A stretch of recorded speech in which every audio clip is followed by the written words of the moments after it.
Hey, this is Dr. Cat, and welcome to the Particle Podcast. Today we've got an interesting guest in the name of Yenachar. He's a core team member of the PIVX project, and we've recorded a full discussion on the role of privacy and decentralization in our personal liberties. So sit back and enjoy, and I hope you enjoy this episode.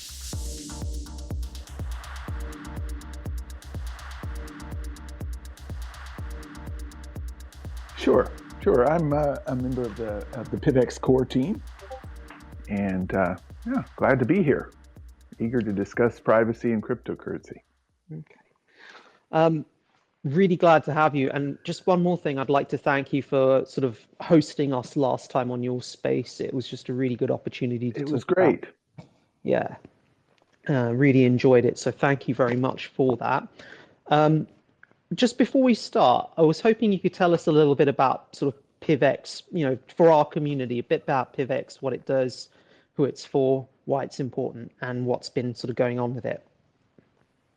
Yeah, sure. Well, so PIVX, kind of like Particl, is a smaller crypto focused on privacy. Its origins go back a ways. It was started in late 2015 originally as a fork of Dash. It got its start as Darknet and then changed its name to PIVX. And it got some interesting properties, probably the important properties that distinguish it from something like Particl from Dash. And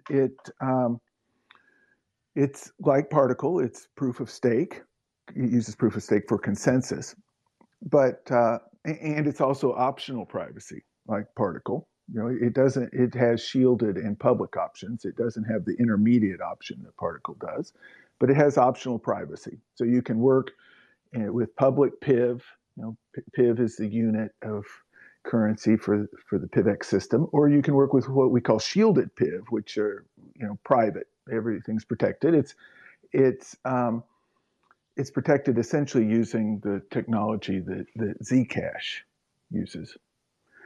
But the distinguishing characteristic that it got from Dash was masternodes, a masternode system that votes and is available to do other things. And a masternode is like a node, but it takes a little bit more to set it up. One thing you have to you have to post and commit a certain amount of the cryptocurrency to create a masternode. And then with the masternode, you do things like voting on treasury spending. So that is a distinguishing characteristic that I think is a powerful one. We just recently in PIVX, with our most recent release, we expanded significantly the funding for the Treasury. And by significantly, it went up 10x, potentially 10x. The way it works is it's not spent unless there's sufficient votes. But it could potentially go under the voting regime as high as 10x to fund improvements to PIVX. That was just a recent change. And that's a big important quality, I think, of PIVX is the masternode network. So I guess would be the summary. Both I would add both PIVX and Particl, of course, they have a heritage going all the way back to Bitcoin. In the case of PIVX was a fork of Dash, and Dash was actually, it was like a complicated fork of Litecoin and Bitcoin. There was I think they started with Litecoin and then they rebased off of Bitcoin. But Litecoin itself was a fork of Bitcoin. So it's, we share a heritage, I think, through that, and it makes it nice to talk to each other and to work like we have with Basic Swap and understand each other's coins. That's fantastic. And kind of listening to you there, I feel there's a few sort of common threads that I want to pick up on that are relevant to the discussion today. I started with asking for an explanation of PIVX from you, because essentially what we're talking about is the role of privacy for liberties. And among the things you've mentioned are the Treasury, the governance and voting proposals, this independent privacy-based coin or unit of transaction, and then our kind of shared history that goes all the way back to Bitcoin. Now, for those who don't know what Particl is, anyone who's listening in, we're a privacy ecosystem that is focused on developing and deploying pragmatic privacy-focused DApps. We've built a KYC-free marketplace. We've built a KYC-free decentralized exchange that uses a fully decentralized trustless order book. But essentially, we're building services that will facilitate privacy-focused buying and selling of goods, listing of goods, and currency exchange. And a lot of what we're doing with PIVX and with other cryptocurrencies like Fero, Monero, Litecoin, Bitcoin, and various other currencies that wish to integrate with us is to build a cryptocurrency agnostic ecosystem that allows multi-currency crypto support for KYC-free, privacy-centric e-commerce. And I think that is the road towards decentralized governance models in general. Does that how do you feel about that? I know I just waffled. Oh, right, exactly. So like what we, that's exactly spot on. That decentralized governance, we call ours a DAO, which is the common lingo for that ever since, the famous DAO with Ethereum. Since then, if people are like voting on things remotely using cryptocurrency, it's a DAO, and we call ours a DAO. It's different from Ethereum-based DAOs, which run on smart contracts, right, which are kind of separate from the core protocol of Ethereum. With PIVX, the DAO is built into the protocol, and I think that's an important feature of PIVX, is to have that built-in aspect, because if you have something like a smart contract, and that's your DAO, that's your organization method, you have yourself in a situation where your DAO is like at a different level of security and importance from the main protocol. Smart contracts get blocked or fail regularly. We just saw like how Tornado Cash got blocked, but whereas Ethereum just kept right on running. Well, with PIVX, the DAO is at the same layer as everything else about PIVX, and it helps it maintain a very high level of integrity, or that matches the underlying cryptocurrency. See, I find that interesting that you've included your DAOs, your decentralized governance mechanisms at the protocol level, and I think that's actually a really wonderful approach. I'm going to put a bit of context on this while we're talking it through, and it goes back to, we've all originated from Bitcoin. I was around in 2012. I could see Bitcoin being advertised as the truly anonymous, untraceable cryptocurrency of DNMs. I'm not going to pretend it was back then, and that was the currency of DNMs. I don't really follow that market today, but at that time, and Bitcoin itself, before it became that, it was born in response to the 2008 financial crisis, and the very short summary of that is a lot of speculators on financial markets wound up making a very, very bad, very, very over-leveraged speculative play on securities that were linked to the performance of the housing market, and it all went horrifically wrong. And when it started going wrong, a lot of banks started collapsing and running into insolvency problems. Not too dissimilar to something that's happening recently. Biggest bank failure since 2008 today, right? Silver Bank, yes, exactly, going insolvent due to Silicon Valley Bank. Yep. Exactly. A Silicon Valley Bank, Silver Bank going insolvent today due to issues with liquidity and market collapse relating to cryptocurrency. Now, the funny thing is Bitcoin emerged from that financial crisis because the response of central governments all around the world at that time was, let's punish the taxpayer. Very few people in the financial sectors went to prison. Very few people in the financial sectors got slapped with any kind of meaningful repercussions or fines for their mistakes. And there was a lot of fraud involved, by the way. There was a lot of fraud if you look into this in the way those housing securities were packaged and sold and passed on. So there were people at fault here that should have been punished that never went punished. And the consequence of that is, they took these central governments, they took money from the taxpayers to bail out banks and institutions that have failed through their own incompetence.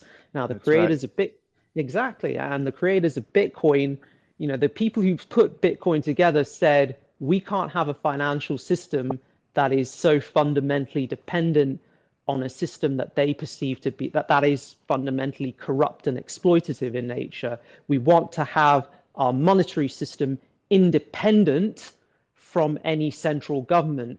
Thus, it can be purer and less prone to manipulation, less prone to exploitation, less prone to abuse, more serving of liberty, more serving of freedom, giving people greater economic opportunity, giving people greater social opportunity, leveling the playing field as opposed to favoring small minority groups. And I believe Bitcoin was born out of that impulse to separate, much like the US, aims to separate religion from state. Bitcoin was born from the idea of separating money from state. And that's kind of what's led us here. And it's ironic now that we're having this conversation, I think 2008, so almost 13, 14, 2023, what are we in? Is it 12 years? Yeah. 12, 13 years, 12, 13 years on. And in a way, history's kind of come around full circle. As you pointed out, the Bank of Silicon Valley is collapsing. How did we get here, Yenachar? Well, I think you're right. Like clearly, Satoshi didn't he put like a headline from a British newspaper on the banks getting bailed out by the government into the first block? Isn't it embedded in there? It's kind of clear, exactly as you say. That was the impetus. Plus, we have a record of his communications at the time. But yeah, I think that's exactly right. There needs to be integrity in the money system. Now, I see it maybe a little, maybe like taking it like a little bit of a step further. I see like cryptocurrency as a way, we have like fiat currency managed by people, right? And people historically have proven themselves very poor at that. I mean, going all the way back to ancient times, right? They would cut the gold in the coins. The Romans did. Humans can't resist the temptation to corrupt the money supply, and that's one reason that gold served so well as money for such a long period of time, because gold is like a law of nature, right? It's an atom. You can't make it. You have to find it. You have to discover it, and it's rare. It like only comes from like meteor impacts, and so it's rare on the surface of the earth, and it's like can only be increased reasonably around 2% per year. No matter what the price, that's how much we can mine. Roughly speaking, and so gold kind of exists as a law of nature, and it served mankind really well for a long period of time. Fiat, there is no law of nature behind it, right? I mean, we see basically you have a bill, it doesn't matter the number on it, absent somebody else believing in it, it's just trash, right? You see them in the streets and in countries with hyperinflation. And what cryptocurrency lets us do is return to like what is essentially a law of nature. We can, Satoshi had the insight, and we've built on it in many ways with other coins to have something where everybody is incentivized so that what happens with the currency is predictable and understandable and incorruptible, and that turns it into a law of nature, like the benefit we had with gold, but with many more wonderful features. Like a finite supply instead of growing 2% every year, like the ability to send it at light speed to anywhere on the planet, right? Like weightlessness, right? Yeah. And taking up no space. You can take it, you can put it on a paper wallet and put it anywhere. So it's got all these wonderful features plus the law of nature features of gold, and that's what makes cryptocurrency, valuable. Just building on exactly what you said, really, but augmenting it a little. Well, I just want to sort of add, listening to what you're saying, it kind of inspired me and made me think, you're right. That law of nature, gold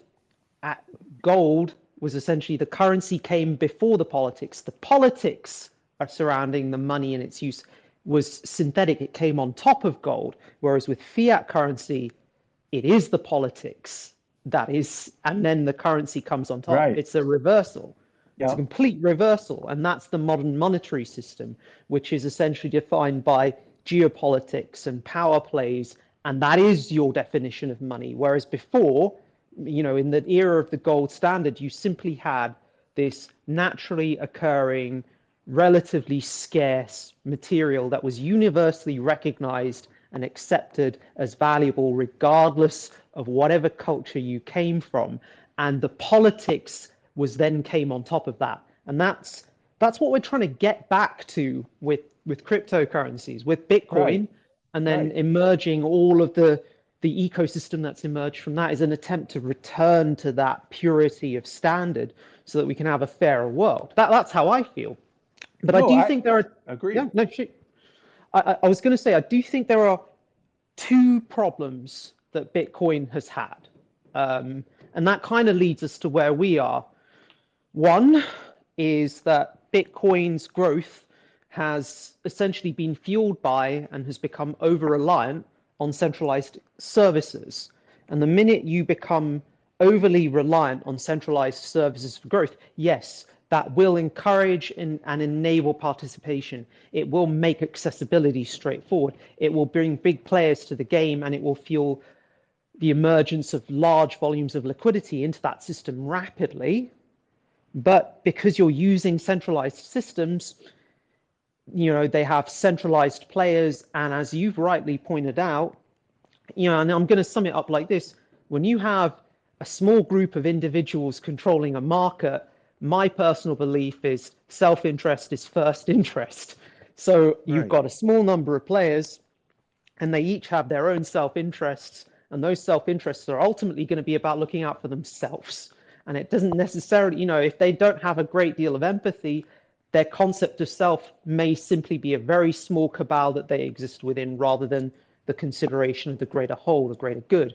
And that then leads to scenarios like, FTX, Quadriga before, Silverbank, I don't know the details on that, but FTX certainly before that, Quadriga, CX, MTGOX. You have all of these historic examples within cryptocurrency of centralized service providers which have been running, poorly because we've had lots of people who don't necessarily understand the technology or what it's for, or maybe people who do understand the technology but don't have any other easily accessible way to interact with said technology, putting their faith into these centralized providers who then betray their trust.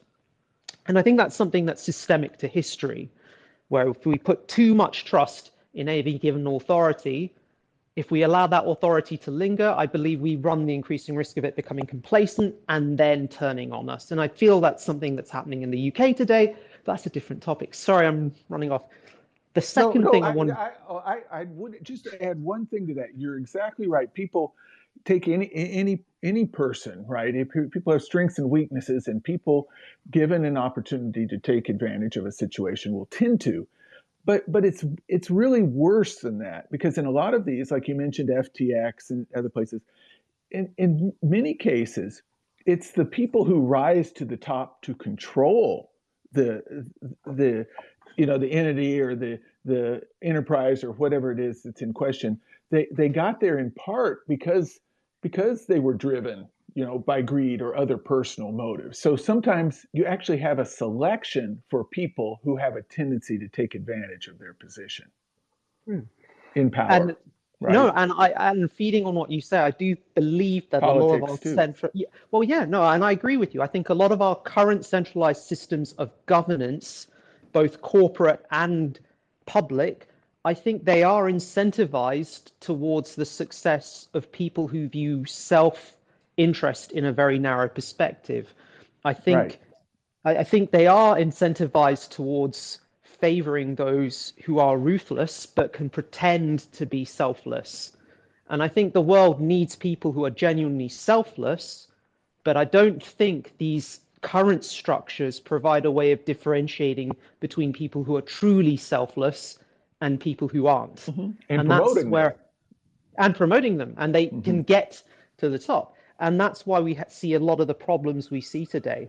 But that's one so the side. beauty, that's a tie-in, I think, to the beauty of cryptocurrency. So we were talking about, earlier about its value as money and how we get there as money, but really both Particl and PIVX are and have the potential to be much more than just money, right? And cryptocurrency as a whole, its destiny is to be more than money. Yes, it's nice to turn money into a law of nature. Then we get away, from the corruption of and incompetence in some cases of humans interacting with it. We get a law of nature, but there's many other things we would like to have as laws of nature, like fair treatment in buying and selling, like your marketplace, or contracts, smart contracts on Ethereum, even like, for that matter, like the legal system, resolving conflicts. I mean, that's a favorite one of mine that I don't think it gets as much attention as it should. But we have all these opportunities looking forward.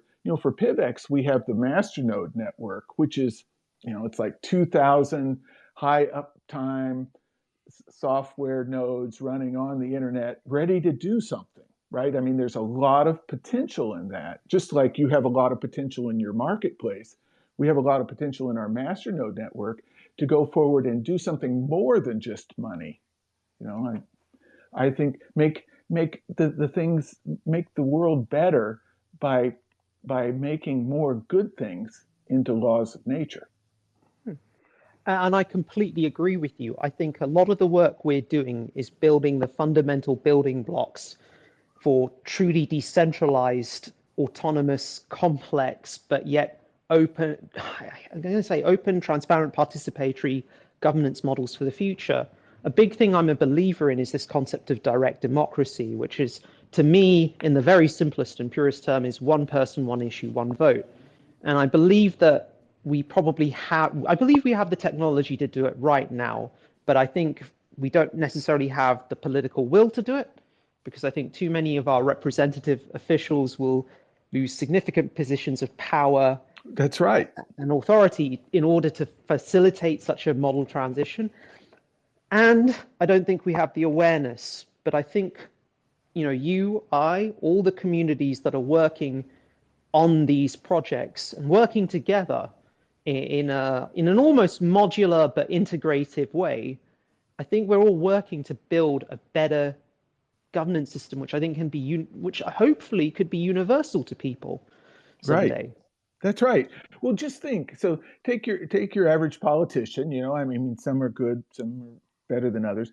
But there's an individual, who has successfully transitioned into a position of power. They're clearly driven by interest in power, right? That's why they're there, and they have a high focus on self because they're like the product. You have all these people who have navigated with great effort into a position of power, and it's very hard to expect them to vote that power away to something that's better but is still separate from themselves.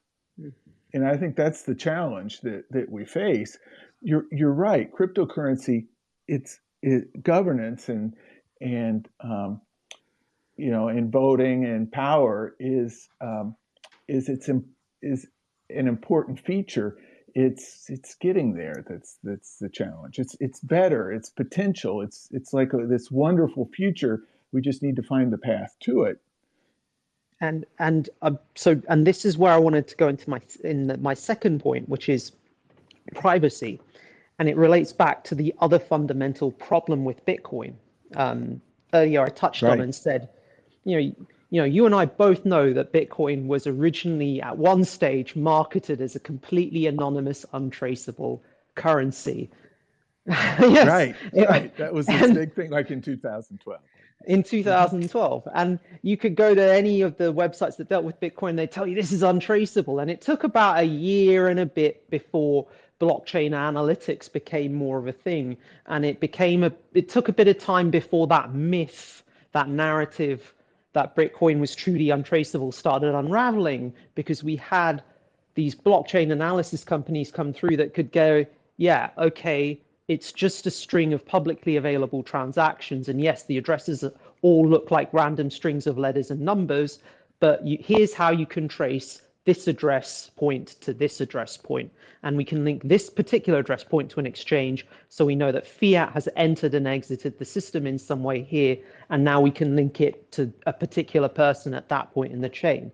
So Bitcoin never really was private, and I think this is the other fundamental building block of to me, it's a fundamental building block of a truly autonomous, stable, decentralized society, is that actually I think we need privacy. Absolutely.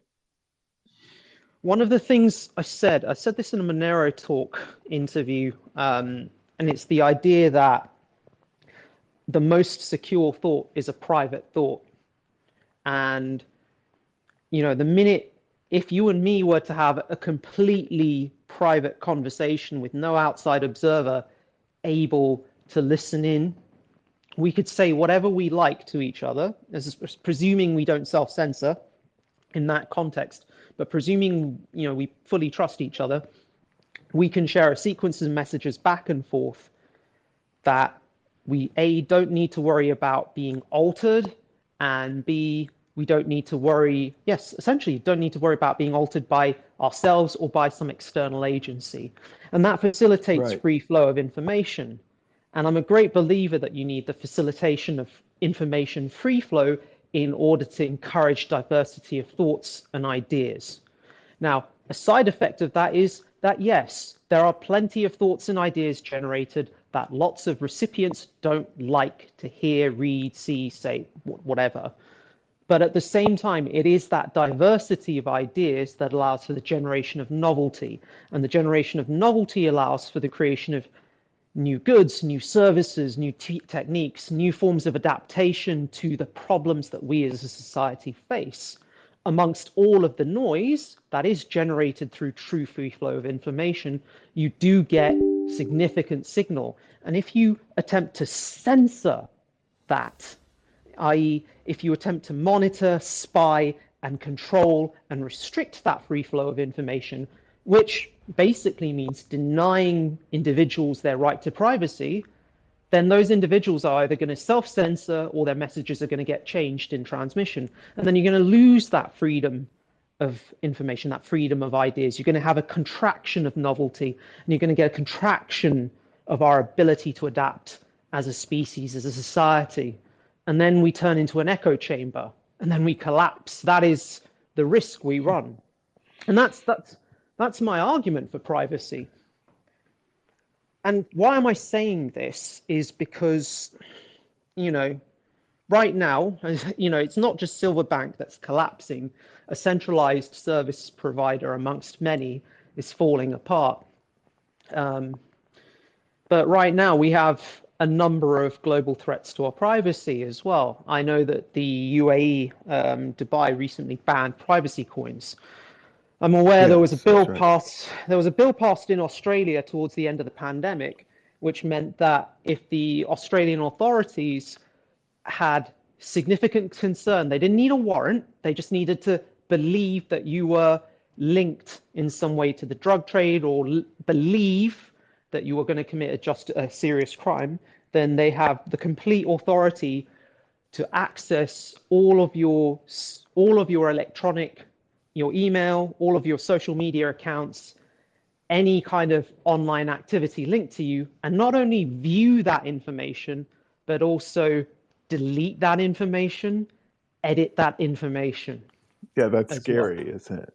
Yeah. Yeah. Yeah. Well, see, yeah, I agree completely with your point. It's there's an inefficiency in central censorship and control, and I think we've seen this. A good parallel is centrally controlled economies versus more capitalist economies with distributed decision making, and centralized economies, they can look good on paper, but the generally accepted view now is the problem with a centralized controlled economy is it doesn't have access to all the information it needs to make the right decisions, because the information that the economy relies on is distributed in its nature. I mean, it's not just like maybe how many tomatoes were grown in California, which you might be able to get access to.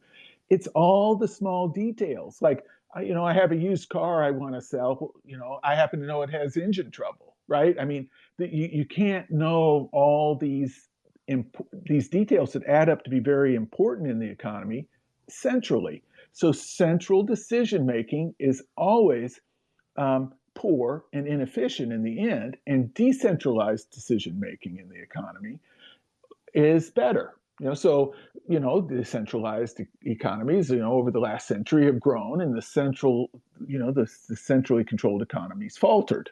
So that ties in, to your point. It's the same thing with knowledge and privacy. It all ties in together. You want to distribute that power over, what's said and what ideas change hands, not centrally control them for efficiency. I totally believe that, and that's your point. I'm just supporting it. However, I think there's another important point with privacy that there's a second tier of benefit to privacy, and that's even if, like, maybe we could say, okay, all this goes away with AI. If we get some super AI running on NSA computers, we can centrally manage the economy and privacy and what's said efficiently. Even if you were to make that case, hypothetically, you still have the question of, is that a society that you want to live in, right? I mean, do you really want to live where some, who knows who is like looking into all your email and your private effects and censoring and deleting and changing them, or do you want to live in a world where you have some power just by being you, control over your life and where you are and what you say and what you think? So I feel like, I mean, I'm sure that someone would disagree, but most people would agree it's a more rewarding life to be empowered with your own destiny and your own thoughts. So there's two good reasons to have privacy in cryptocurrency. One is it ultimately leads to a better system, that works better, as you said. And the other is it leads to a better system that's more enjoyable for humans and more uplifting. And they're both very good reasons to have it, and why cryptocurrency should have privacy. It's an important feature. I completely agree. And kind of adding to what you sort of said, unifying both of those aspects is the idea that, if we lose our privacy, if we give up our privacy, then essentially we are putting our trust into centralized authorities who we may not have any other contact with, and we are trusting that they won't abuse their power. I hear lots of arguments for people who say the online safety bill in the UK, the fundamental argument for introducing backdoors to end-to-end encryption is that, we can look at the WhatsApp messages or whatever of suspected child abusers and see if they have illicit material. Well, I mean, that's great, but then the other side of that coin, we had a police officer, I think, was it Wayne Couzens? There was another one anyway. He'd been arrested. He was a police officer for 20 years. This guy's raped around 20 women. and he's abused his authority on every occasion. Right. And that's the thing, how do you know that the people you're giving these backdoors to, how do you know all of their individual members of staff aren't going to abuse their positions? How are you going to You audit don't this? know, How are you and going it's probably not even correct, right? Exactly. Going into that Australian bill, I was so horrified when I saw it. There was a time I thought about moving to Australia, and it's completely not in my picture, but it's this idea that some guy, there's no provisions in that Australian bill, by the way, about auditing or keeping a record of who's doing what. That's what's really terrifying about that bill. And that's the other thing. A lot of this sort of legislation, it's not very well thought out from a consequence point of view. There's no real understanding that if you create a back door, it's these people who create it, they don't see who propose these things, they don't seem to understand that back doors wind up in the public domain eventually. You can't create a truly secure back door, is what I'm trying to get Right. at. It will wind up on a darknet market eventually, and then every bad actor will exploit it if they want to. And that to me is a real, living in this era where we're trying to where various governments are trying to strip privacy away. The biggest proponent for decentralized services that have no real authority, I hate saying that publicly, but have no real authority to answer to, no central authority to answer to, no central authority that can take control and absolutely manipulate it. If you design a decentralized system well enough, then there is no ability to get rid of the privacy if that system is built well enough. Is that a fair thing to say? I think that's fair. I mean, it takes some effort to get that system right into that state, but that's right. That should be the goal. So the reason I'm saying that is because I think, it goes back to what you and the PIVX guys are doing. It goes back to what the guys over at Firo, Monero, over at Particl, and the other the ones who are serious about building decentralized privacy-centric solutions. What I'm trying to say is I don't think you can have a true decentralized governance system without privacy being a fundamental building block. It's just not possible. And the reason I'll say this, it goes back to, things like Tornado Cash. If you look at that, that I will argue is a prototypical governance system for money mixing. It's decentralized, Right. but it's using public blockchains. You can trace public blockchain addresses. You can sanction them, which means you can censor them. This is the fundamental problem with Bitcoin and Ethereum, the two biggest cryptocurrencies at the moment, and why their long-term case for being models for decentralized governance is a lot weaker than those of privacy coins. Certainly, if we're looking towards creating a true decentralized nation state and governance model to go along with it, is that a central authority can basically legislate and say this address is blocked and banned, and this address is blocked and banned, and these particular sets of contract instructions are banned. Whereas if you have a network where no centralized or traditional governance authority can see what's going on, then all they can do is ban the whole thing, and then everybody's together. The thing is, like with Tornado Cash, they can divide and conquer. They come in and say, okay, well, just these Tornado Cash. What they literally said? They said, okay, Tornado Cash is you're not supposed to process those that Ethereum in the U.S. And if you actually have some, come talk to us and we'll work it out, right? And so then there were like a lot of big like staking services in the U.S. that then went along with that and started blocking those. Now that's gotten better, as I understand it. I think the situation is improving, and a lot of that Ethereum is getting processed now by other stakers. And also there's been legal challenges for that. It seems like, I don't know, it was, I forget which, but there's multiple legal challenges saying that, that they were, it was OFAC, I think, which is part of the Department of the Treasury, that they were out of line with that in multiple ways. They didn't have the legal authority to do it with what Congress gave them, and more so, they didn't have the legal authority under the U.S. Constitution to do it. So it appears, what it looks like, though, you're right, I'm not meaning to dispute your point that that's the weakness. I do think the situation's getting better with Tornado Cash. No, I agree. The system has resiliencies built. The modern system does have resiliencies built in, but in an ideal world, I feel we should have a system where we wouldn't even have that threat. We shouldn't even be having to waste time on that kind of stuff. That's right. Exactly. It should be a non-issue. And I think actually that's essentially what we're building towards. I would like you just to tell me, what I want to get my head around, you guys use zk-SNARKs for your POS system. That's right. Are you implementing that somehow? Is that sort of implemented into your masternet mix nodes as well? I'm just trying to get my head around this. There's some work you're doing with Shield. Now Dash has mixing, so that may be where you're thinking. There is like mixing service with Dash.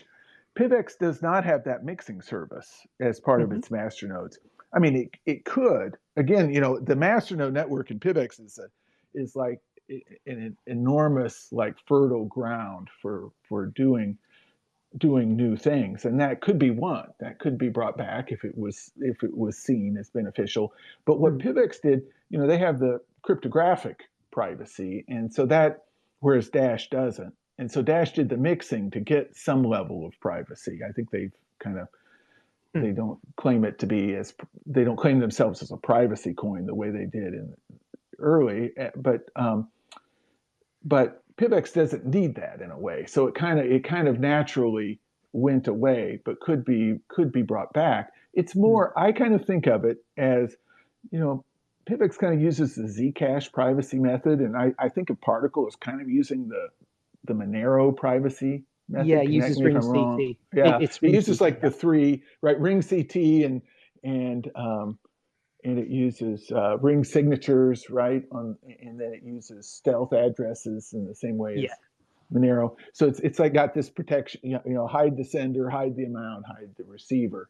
Yeah. And I think they're both solid technology, but different. And it's good to have difference, right? I think diversity in technology is good. Yeah, and this is why, we're really happy to be working with you and the groups we are. We believe in having multiple solutions to privacy, and actually that's why absolutely critical. Exactly, and we believe in finding a way to integrate them so that any kind of ecosystem that uses privacy has multiple easily accessible options, alternatives, and redundancies. In the event, it could be a matter of end user choice. It may simply be, if there is a critical bug that's found in a given protocol, well, you've now got a million other options. It may simply also be to simply combine different protocols to exponentially increase the level of privacy you're using. I think that's actually the best use case. Right. And yeah, you can double down, do something with Particl, with anonymous Particl, and then atomic swap it for PIVX and exactly use shielding of PIVX. Use a shielded PIVX, send it through a Monero, send it back through Monero, do it through Fero, and then no one knows what's going on. Tracing all that down. Right. I would struggle to see an AI or even a quantum computer that would, if you set it up right, I think we can have a truly resilient system. And that's kind of what we're working towards. I think that's a bright light, with what you're doing, with the emergence of truly decentralized exchanges that are truly privacy focused, such as Basic Swap, the emergence of the KYC-free e-commerce system, implementation of governance models at protocol levels, such as with PIVX, along with zk-SNARKs and various other solutions. I think we can have this sort of integrated network and ecosystem where people who know how to use it, and that's going to be the thing, is making it accessible enough and easy enough and understandable enough for people to just jump straight in. Right. Once you've got that barrier there, I think you'll see a very rapid growth of this ecosystem, because right now there are lots of people who want to escape from these centralized means of control. Lots of people who are very unhappy with the way their centralized authorities are exploiting them. Let's not mince words here, or abusing their trust. And I think there are lots of people who are looking for a legitimate escape into an alternative and future and better means of governance than what we have now. And I think this is the way forward. And I think that's the sort of bright light that I feel we have today. Is that fair? That's right. Yeah, that's a good vision. Right. That's why we're here, right? I feel like I kind of said everything I have to say for today anyway. But I was wondering if you had anything you wanted to sort of pass on to the community that's listening in. Well, one thing came to mind, what you were talking about, making it more accessible and usable, and I think PIVX, one of the big areas where we're working right now, where there's great progress being made, is with a new portable wallet. My PIVX wallet is the name, and it runs inside a browser, and the goal is to make it, it's lightweight. You don't need to download the blockchain. And so we keep working on that. And I think that that's an important point. I know at Particl, you guys are too, right? You keep working on improving don't you have, isn't there like a new GUI for the basic swap coming out? And yeah. I think, yes. I think that's really important. And other coins should be doing the same, making it easy to use the privacy features and to use things like DEXs, right? It needs to be as easy to do things privately in the right way as it is to do them, in maybe a KYC risky way. Yeah, I fully agree. I think the way in which most people have been exploited by the cryptocurrency market, and I'm going to use that, I don't want people to take that the wrong way. What I want people to understand is there are a lot of retail investors who have seen fiat valuations on various coins shoot up very quickly, and then they've rushed to these service providers in unregulated regions without really understanding what these technologies are, what they do, what they're actually meant for, and kind of getting led around in circles. Whereas actually, what we need to be doing is making it so that, look, the value of a given token or a coin or a technology, it is going to fluctuate. It may go up, it may go down, but we want to be able to have a system whereby you can't have one guy at the end of a server suddenly deciding to pull the rug all of a sudden. I don't think we can have a system like that. And I think the decentralized systems that we're building, once we can get past a certain threshold of accessibility, and I think the key word here is convenience. For me, it's always going to be convenience. Once we've passed a certain threshold, I think what you're doing with the wallets, and I'm assuming it's a light chain or a rapid sync setup that you're using. Right. That's actually amongst our strategies. So I think first things, if we're going to have a framework for this from a technical point of view, moving towards light chain syncing or rapid syncing, moving us from that then to kind of web frameworks, ensuring scalability is sorted before we get the wallets overly accessible, because what you don't want to do is very easily get the wallet, sync the chain or access the chain, and then struggle to send your messages, make your transactions, etc., because it's just a sluggish network. So we need to get the scalability aspects of this right. And then it's about... And that's something you're working on, right? Scaling the messaging. I know that's a Particl effort. For our data layer, the SMSG network, we're working on the scalability side of things. But the other thing that we've kind of focused on is modularity. So we're not just within our ecosystem, we're kind of designing our dApps so that they don't have to just run on SMSG. They can run on other data layers as well.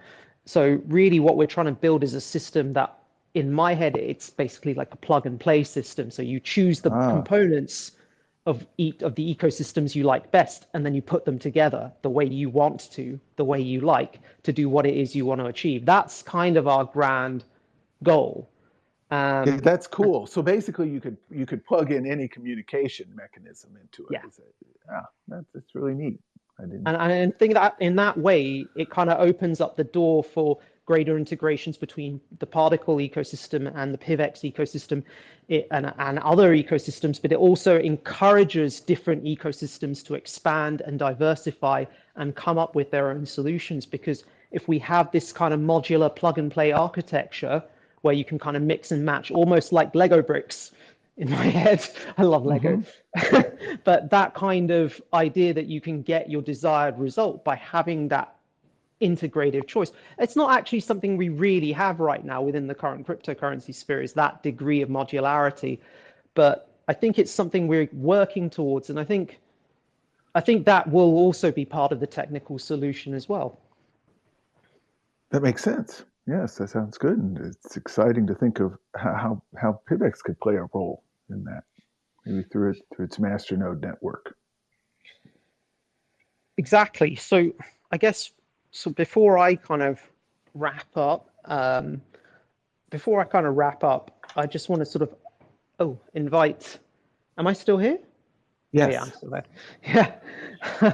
Yeah. Before I sort of wrap up, I just kind of, those listening in, sort of, I want, especially if they're developers or people working on a technical level, I really want them to kind of focus on going nuts, is what I really want to say, but just go creative, think wild, think outside the box, build what you want to.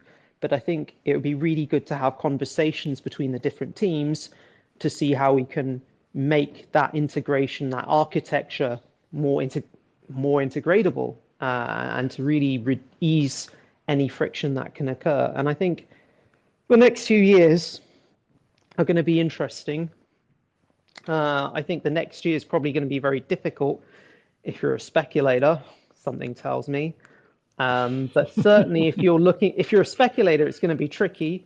And if, I think Is it Operation Choke Point 2.0 that's worrying you?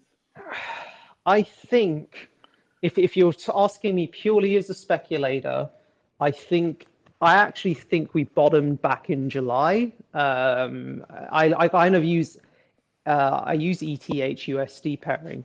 Kind of look at that, and I think that's probably where we bottomed. But who knows? I think for me, what's interesting is that I'll tell you what's going through my mind.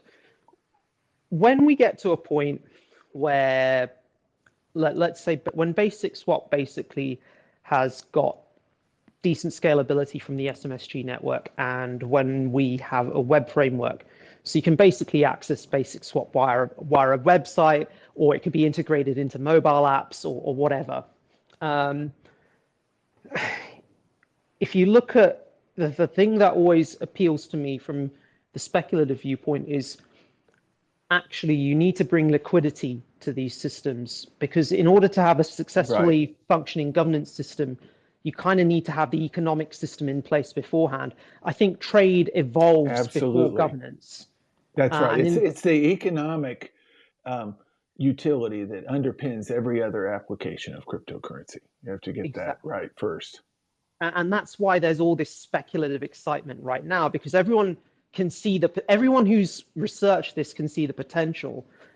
But in order to have that economic network, you need to have liquidity, and you need to have liquidity providers.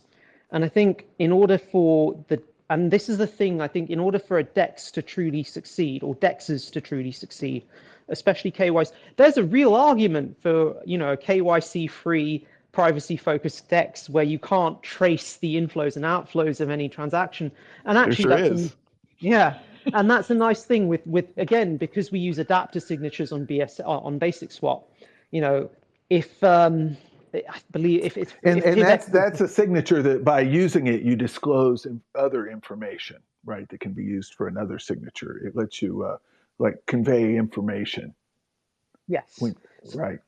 So yes, but I think the key application here is with the adapter signatures, you're basically allowing us to take the transaction, the hashes of the transactions for swaps. You're not having them on chain. You're taking them into this end-to-end encrypted data layer. That's how we've deployed the use of adapter signatures. So what that basically means is if you're using any decentralized exchange that has a data layer like SMSG that uses adapter signatures, it means potentially that the coins that are swapped on those exchanges, you can't, because those transactions of hashes, they're not occurring on a chain, you can't look at the chains to see when those swaps are happening. You don't know those swaps are happening. And this is kind of, I don't know why I've just tangented So on. you're moving chain to chain without a trace. Yes, basically. And I mean, this is something that's possible. At the moment, it's only on the taker side of PIVX for technical reasons, but there is a workaround that can be done for this. But this is, again, a massive tangent and something slightly unexpected. But what I'm trying to say is, where did I even get to this from? It was the idea of a web framework, privacy-focused exchange. Making it all easier and better. I think here is the big draw and the big business case, and here's the big economic model for the next bull run in cryptocurrency, the next big speculative liquidity absorbing event for the cryptocurrency ecosystem. And I'm going to tell you what it will be. It will be this. What it is going to be is you're going to have decentralized exchanges that function just like I've said. They allow people to basically do their swaps and exchange their currencies in a way that people don't even know those swaps or exchanges are occurring. They just see transactions on a chain. And if those chains happen to be privacy-focused cryptocurrencies, all they're seeing is, X has gone to Y, but we don't know how, and we don't know how much we don't even know where X has gone to. We just know that a valid transaction's occurred. And we don't know how much it's for, but valid transactions are occurring, and we don't even know if currencies are being swapped or not. And that level of privacy is going to be a big draw when you have market makers who say, yeah, we want to have a privacy-focused e-commerce ecosystem